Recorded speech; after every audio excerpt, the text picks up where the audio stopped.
Every episode of Euphoria I watch, I'm forced to question whether creator, writer, and director Sam Levinson knows how to write a story or even knows what a story is. There are many things wrong with HBO's Euphoria, and if I went through every single thing, we'd be here all day. So I'm going to focus on one that makes me especially angry. Euphoria is one of the most unsatisfying shows I have ever watched. Also, hi.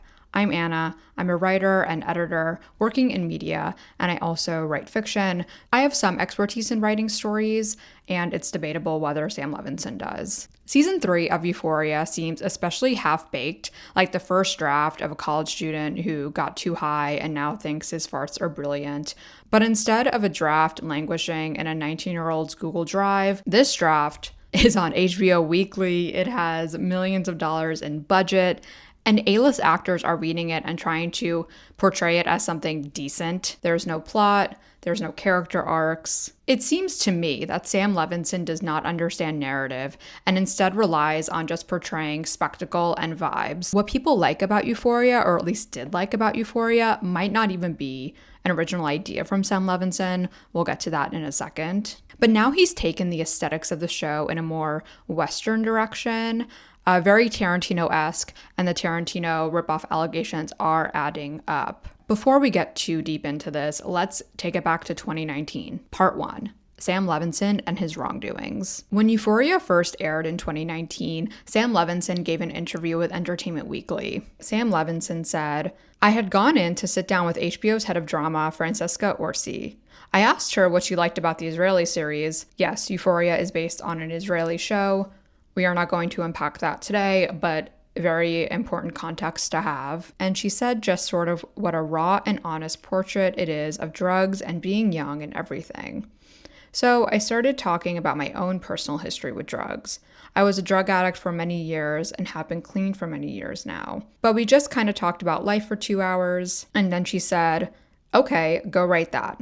I was like, all right. This already tells you everything you need to know about how Euphoria went off the rails, but let's keep going." And I went back and sat down and I wrote kind of a 25-page outline that consisted of mainly dialogue because I'm not organized enough to actually write outlines. Buddy, we know. And sent it over.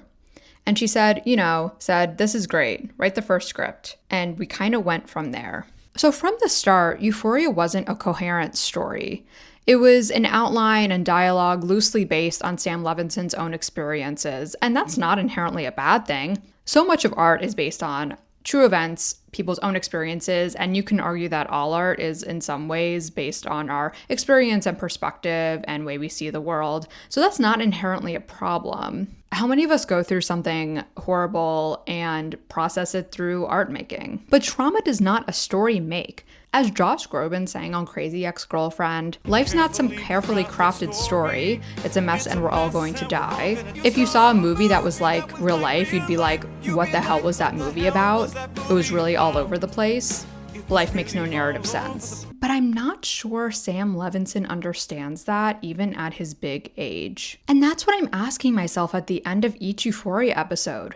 What the hell is this show about? Because as far as I can tell, it's just a series of spectacles and dance routines and Sydney Sweeney's outfits making her boobs look boobaliciously breastily, which, is not a bad thing, but it's not a story. It seems like the sole purpose is shock value and making keyboard warriors upset. And I guess to some extent, that's always been the case with Euphoria. It's been kind of Degrassi, the Next Generation on steroids. The tagline of that show was, "It goes there." And I feel like with Euphoria, a lot of times there are things portrayed and it's like Sam Levinson's taking the camera and saying, "It goes there. We're going there. We're on HBO. We can show prosthetic D words and dogs licking up excrement off of Chloe Cherry's bum." Why? Because we can. But at least the cinematography and the aesthetics of the show look cool, except that director and photographer Petra Collins has accused Sam Levinson of stealing those elements of the show from her and her work. Cool. And as someone who slogged through Sam Levinson's 2021 movie Malcolm and Marie and the 2023 stinker TV show The Idol, I see this lack of plot development and character development as a pattern for him. I know he's not the sole person behind all of these works. TV and film have a lot of people and labor behind them. But he is the writer and director of all of these things, and in the case of Euphoria and The Idol, he is also the creator and executive producer, so he is largely responsible for how they ended up. Speaking of The Idol, there's another pattern that I see. In my opinion, he doesn't seem to work creatively well with women. There was a big controversy surrounding The Idol. The original director, Amy Seimetz, left the production, and Sam Levinson and The Weeknd, who also starred in The Idol, just did a complete overhaul of the story, and from what sources told various publications at the time, made it significantly worse. Reportedly said that the show had too much of a female perspective and reshot the vast majority of it. As a result of all these changes, it became even more upsetting than Euphoria. As Rolling Stone reported at the time, 4 sources say that Levinson ultimately scrapped Seimetz's approach to the story, making it less about a troubled starlet falling victim to a predatory industry figure and fighting to reclaim her own agency, and more of a degrading love story with a hollow message that some crew members describe as being offensive. Quote, "It was like any R fantasy that any toxic man would have in the show. And then the woman comes back for more because it makes her music better," quote, one production member explains of Levinson's version. Yikes. Like I said, if we did a line-by-line rap sheet of Sam Levinson, we'd be here forever. So let's go back to Euphoria. I've seen a lot of complaints about Euphoria to the tune of, these characters aren't acting like themselves and it makes no sense.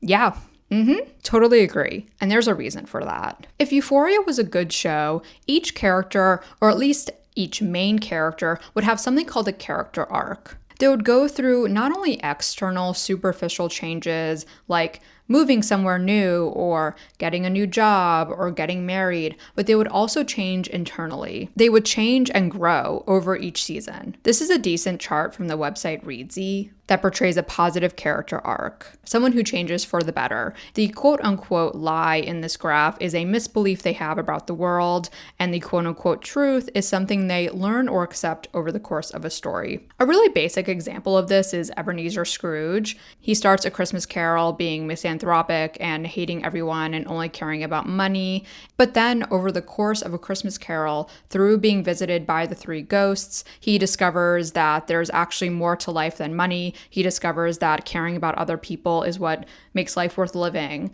He has grown and he decides to be a better person and give his money away to people who actually need it. It's also possible that characters either don't really change over the course of the story, especially if they're not the main character, or alternatively, they can also change for the worse. Character arcs are usually told through structured narratives. In many cases, this is a 3-act structure, where a character is set up with a series of circumstances. They go through a series of challenges that forces them out of their comfort zone and forces them to see and act in a new way.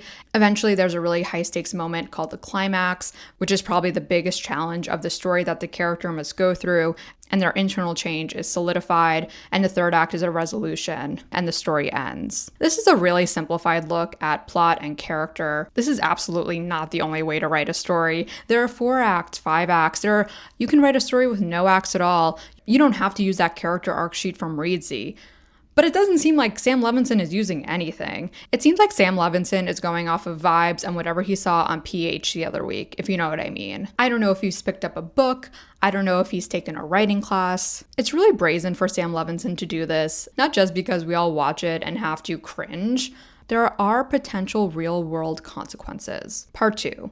Real-life consequences for Sam Levinson's hubris. What Sam Levinson seemingly doesn't understand narrative-wise, he tries to make it up with spectacle. There's D-dealers and mobsters and seedy underbellies of society. Why? Because it's salacious. Because it keeps your eyeballs on the TV and your credit card info with Daddy HBO. No one is talking about how good or even interesting the show is. They're often just talking about specific scenes and how weird they were, or about how Sydney Sweeney looks.